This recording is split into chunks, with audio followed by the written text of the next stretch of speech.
out of control.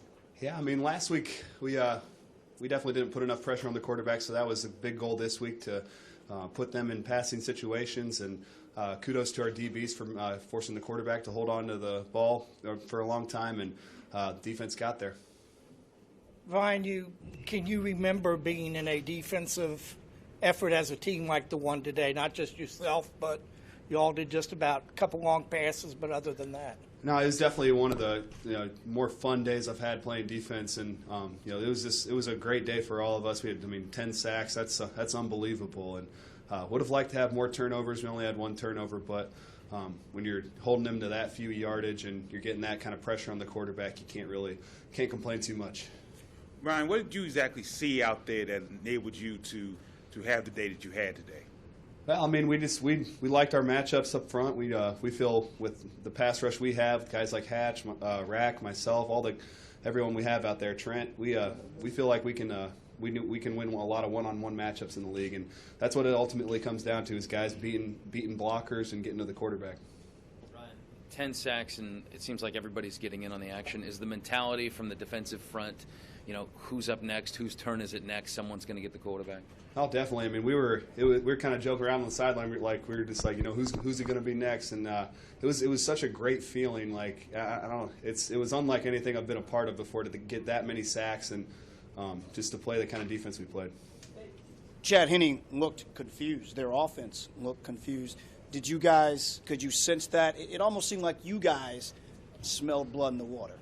Yeah, I mean, we definitely wanted to come out and be aggressive today, and when we knew, like I said earlier, we knew when we can get teams in passing situations that we can have a lot of success, and we were able to do that today. And when they did try to run the ball, we were able to kind of stop that. And so it was just a good overall effort. Ryan, everybody in the locker room said you had the best sack dance on the day, and considering there were 10 different, at least versions of a dance going on, did you plan that? Did you wing it? What was going on? Yeah, Will Compton's been, kind of in my ear for a while.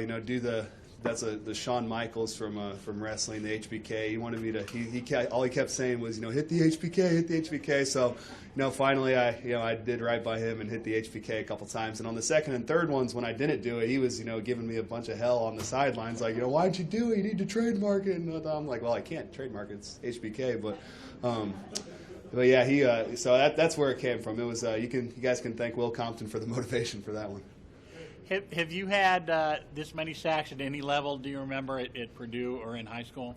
I had in high school I had 5 in one game, and college I had 4 in one game. So this, I hadn't even had 3 before. So in the NFL, so to get 4 felt awesome.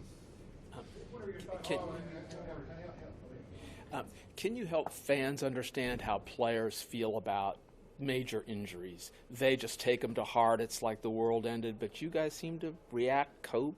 It's like it's part of it.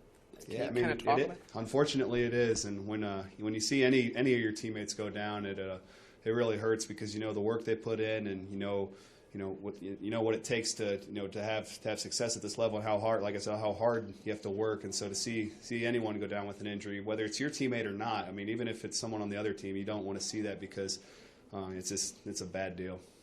You mentioned Hatcher, and you're getting a lot more pressure from the interior line. How much is that helping you to have 4 sacks on the day?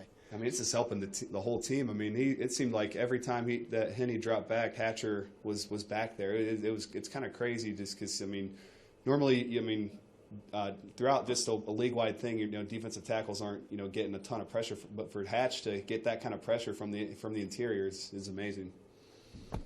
Obviously, this is the day that Chris Baker slides down and plays nose. You guys are without Barry Cofield. It was a major loss to the defensive front, but what do you think about the job that Chris did?